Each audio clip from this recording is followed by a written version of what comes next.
అండి. Welcome back to my channel. మనకి సమగ్ర శిక్ష ఉంటుంది కదా! సమగ్ర శిక్ష ఏలూరు డిస్ట్రిక్ట్ నుంచి అయితే ఒక నోటిఫికేషన్ అయితే వచ్చింది. ఈ సమగ్ర శిక్షలో ఏంటంటే జిల్లా ప్రాజెక్టు కార్యాలయం ఉంటుంది కదా! సో, జిల్లా ప్రాజెక్టు కార్యాలయం సమగ్ర శిక్ష ఏలూరు జిల్లా నందు కొన్ని ఖాళీలు అయితే రిలీజ్ చేశారు. ఏంటంటే second grade teachers and school assistant ఈ పోస్టులు అనేది భర్తీ చేశారు. సో, దీని గురించి అయితే నేనైతే ఈ వీడియోలో అనేది చెప్తాను. సో, చివరి వరకు అనేది చూడండి. మీకు ఏమైనా డౌట్స్ ఉన్నా, మీకు ఏ టైప్ ఆఫ్ జాబ్స్ కావాలని సార్ ఖచ్చితంగా కామెంట్ అని చేయండి. అండ్ మన టెలిగ్రామ్ వాట్సాప్ ఛానల్ లింక్స్ కూడా ఉన్నాయి కాబట్టి మీకు ఇంట్రెస్ట్ ఉంటే జాయిన్ అవ్వండి, లేకపోతే వదిలేసేయండి. ఎందుకంటే డిఫరెంట్ టైప్స్ అన్ని జాబ్స్ అన్ని పోస్ట్ చేస్తాను కాబట్టి మీకు యూస్ఫుల్గా ఉంటుందనే చెప్తున్నాను. సో అది అయితే ఇక్కడైతే చూసేయండి ఏమి ఇచ్చారు వీళ్ళు. ఇది మనకి న్యూస్ పేపర్ ఉంటుంది కదా, ఆ యొక్క అడ్వర్టైజ్మెంట్ ఇది. సో ఈ న్యూస్ పేపర్ అడ్వర్టైజ్మెంట్లో వీళ్ళైతే ఇచ్చారు. అయితే ఇందులో చూసుకునేసరికి ఫస్ట్ మనకి ఇక్కడ ఏమి ఇచ్చారు, సమగ్ర శిక్ష ఏలూరు డిస్ట్రిక్టు ఏలూరు నోటిఫికేషన్ అయితే ఇచ్చారు.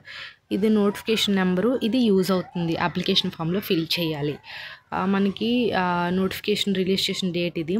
అయితే ఇందులో చూసుకునేసరికి first of all applications to the post of మనకి sectoral and assistant sectoral officer from the eligible candidates in the prescribed forma are invited work in the additional project coordinator సమగ్ర శిక్ష Eluru district Eluru on deputation under FSTs అని అయితే ఇచ్చారు. So వీళ్ళైతే ఈ సమగ్ర శిక్ష ఏలూరు కార్యాలయం ఉంటుంది కదా, జిల్లా కార్యాలయాలు. సో అందులో ఉండే పోస్టులు వేకెన్సీ అయితే ఇవి. అయితే మనకి ఇందులో చూసుకునేసరికి ALSCO అనేది 1 వేకెన్సీ ఉంది, community mobilisations officer 1 vacancy, and academic monitoring officer Urdu 1 vacancy, and assistant ఇది statistical officer 2 vacancy, total 5 vacancies అయితే ఉన్నాయి. అయితే ఇందులో మనకి ఇక్కడ ఇచ్చారు, ఇక్కడ చూడండి ఏమి ఇచ్చారు, సమగ్ర శిక్ష ఏలూరు జిల్లా ప్రాజెక్టు కార్యాలయం సమగ్ర శిక్ష ఏలూరు జిల్లా నందు ఖాళీగా ఉన్న సెక్టోరల్ మరియు అసిస్టెంట్ సెక్టోరల్ పోస్టుల ఆసక్తి కలిగిన అభ్యర్థుల నుంచి మనకి దరఖాస్తులు ఆహ్వానించబడడం జరుగుతుందని అయితే వీళ్ళైతే చెప్పారు. ఇక్కడ వీళ్ళ యొక్క అఫీషియల్ వెబ్సైటు నేను కింద డిస్క్రిప్షన్లో ఇస్తాను. సో కంప్లీట్ ఇన్ఫర్మేషన్ అనేది వీళ్ళ యొక్క అఫీషియల్ వెబ్సైట్లో ఉంటుంది కాబట్టి మీరు చెక్ చేసుకోవచ్చు. అండ్ ఆల్సో ఇక్కడ వీళ్ళ ఫోన్ నెంబర్స్ ఇచ్చారు. సో ఈ 2 ఫోన్ నెంబర్స్ కూడా మీరు కాల్ చేసి వాట్ ఏంటనేది ఈ జాబ్స్ గురించి తెలుసుకోవచ్చు. ఇది ఆఫీస్ యొక్క నెంబర్స్. సో అక్కడ వర్క్ చేసి ఉండే ఎవరో ఒక నెంబర్స్ అయితే ఇచ్చారు కదా.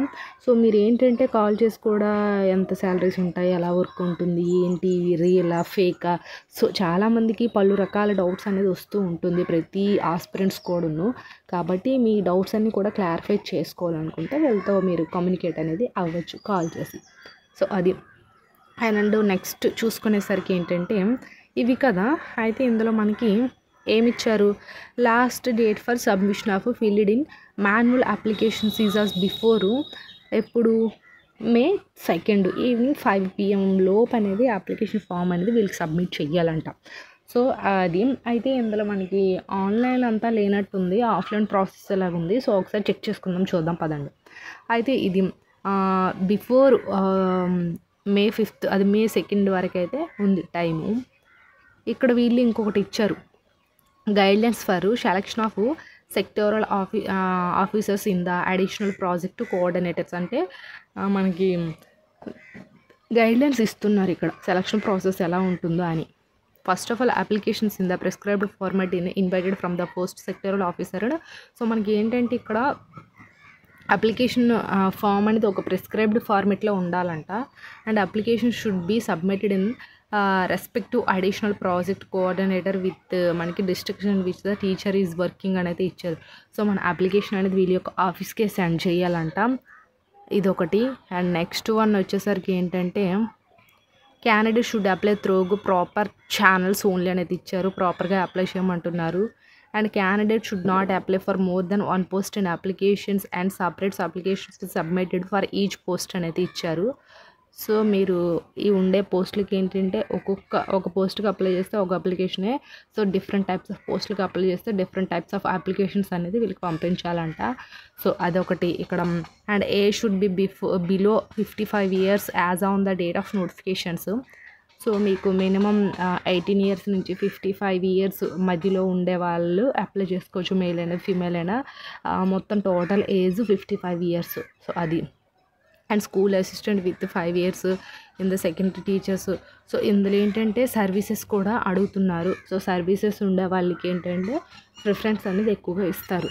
సో అది. అండ్ నెక్స్ట్ వన్ వచ్చేసరికి ఏంటంటే ఇంకా అన్ని డీటెయిల్స్ కూడా ఇచ్చారు, ఇక్కడ మీరు చదవండి. ఇక్కడ ఏజ్ రిలాక్సేషన్స్కి వచ్చేసరికి ఏంటంటే 5 ఇయర్స్ అలా కూడా ఇచ్చారు, అది ఒకటి చూసుకోండి. అండ్ ఇక్కడ 85% అంట. ఇక్కడ చూసారా, 85 marks weightage shall be given for academic and professional qualification and oral interview will consider 50 marks selection ఇది సెక్టరల్ ఆఫీసర్స్ అయితే ఇచ్చారు. సో ఇక్కడ వెయిటేజ్ ఎలా ఉంటుందంటే మీకు అకాడమిక్లో వచ్చే మెరిట్ అంట. అండ్ ఆల్సో 15 మార్క్స్ వచ్చేసరికి ఏంటంటే ఓరల్ ఇంటర్వ్యూ. సో ఓరల్ అంటే ఫేస్ టు ఫేస్ ఇంటర్వ్యూ చేస్తారు కదా, ఆ ఇంటర్వ్యూ చేసినకి టోటల్ 85 మార్క్స్ అంట. సో మీరు ఇప్పుడు డిగ్రీ చేశారనుకోండి, డిగ్రీ చేసి ఇప్పుడు ఎన్నాళ్ళు అయింది, సో దానికి ఒక్కొక్క ఇయర్కి 1 మార్క్ అనేది యాడ్ అవుతుందట. ఇప్పుడు మీరు డిగ్రీ ఒక 5 ఇయర్స్ అయిందనుకోండి, 5 మార్క్స్ అనేది యాడ్ అవుతాయి.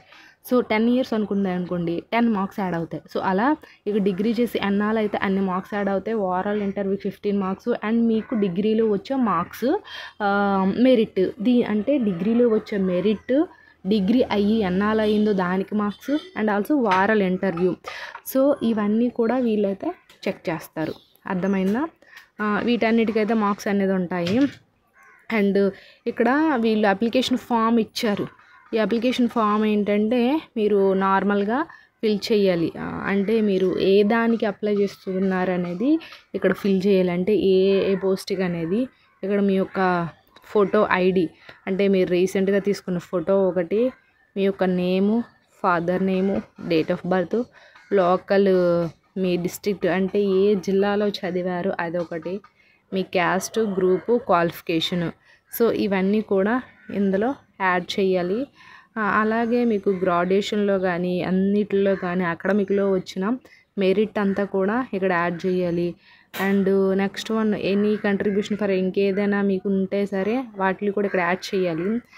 ఇవన్నీ యాడ్ చేసేసి ఇక్కడ డిక్లరేషన్ చేసేసి ఫైనల్లో మీ యొక్క సిగ్నేచరు ఇక్కడ వచ్చేసరికి ఏంటంటే మీరు అప్లికేషన్ ఫామ్ అనేది డైరెక్ట్గా వెళ్ళి వీళ్ళకి పోస్ట్ ద్వారా డైరెక్ట్గా వీళ్ళు ఆఫీస్కి అయినా సరే ఇచ్చేటప్పుడు అప్లికేషన్ ఫామ్లో మీ సైన్ అండ్ ఆఫీస్ యొక్క సైన్ కూడా ఉండాలి.